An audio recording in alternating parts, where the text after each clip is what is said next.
اللہ تعالیٰ کا لاکھ لاکھ شکر ہے جس نے ہمیں مسلمان بنایا اور ہمیں دین اسلام جیسا خوبصورت راستہ دکھایا.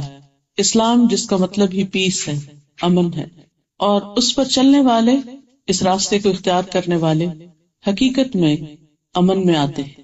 دنیا میں بھی انسان نفس مطمئنہ حاصل کرتا ہے، کیونکہ جب وہ اپنے رب کی رضا کے مطابق زندگی بسر کرتا ہے تو اس کے اندر کسی قسم کی ندامت یا گلٹ نہیں ہوتی، کوئی غم اور خوف نہیں ہوتا.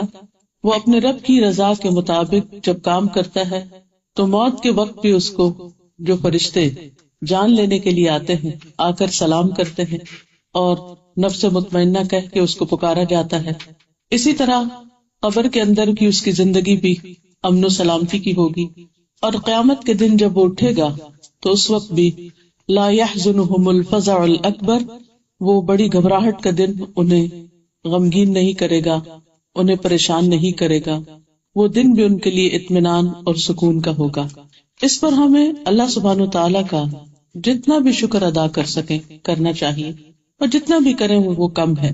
لیکن سوال یہ پیدا ہوتا ہے کہ یہ امن اور سکون حاصل کیسے ہوتا ہے، نصیب کیسے ہوتا ہے؟ کیا صرف مسلمانوں کے گھر میں پیدا ہو جانے سے؟ کیا صرف اپنے آپ کو مسلمان کہہ دینے سے؟ یا پھر اس کے آگے بھی کچھ کرنے کا کام ہوتا ہے؟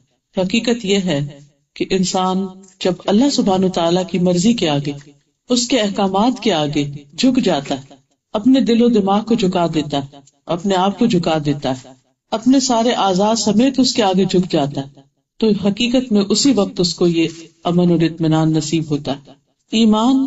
ایمان ایک ایسی چیز ہے جو انسان کے دل میں داخل ہوتی تو دل کے اندر ایک قرار آ جاتا ہے. ایمان جب دل میں جڑ پکڑ لیتا ہے تو پھر وہ صرف دل کی حد تک نہیں رہتا بلکہ زبان پر بھی ہوتا ہے، اور اس کا اثر انسان کے سارے اعضاء پر ہوتا ہے. انسان زبان سے بھی اس کا اقرار کرتا ہے اور عمل سے اس کی تصدیق کرتا ہے. انسان کی ہر چیز اللہ سبحانہ تعالیٰ کے تابع ہوتی.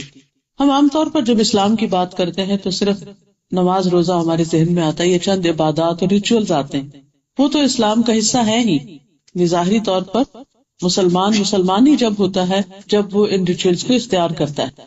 لیکن حقیقت میں جب تک انسان کے باقی سارے اعضاء مسلمان نہیں ہوتے اس وقت تک وہ حقیقت میں اسلام کا صحیح مزہ یا ایمان کی حلاوت نہیں پاتا. اس لیے ہمیں اپنے ایک ایک ایکشن اور ایک ایک عمل اور طریقہ زندگی کو پرکھنے اور دیکھنے کی ضرورت ہے. اپنا محاسبہ اور مراقبہ کرنے کی ضرورت ہے، اپنے آپ پر نظر ڈالنے کی ضرورت ہے.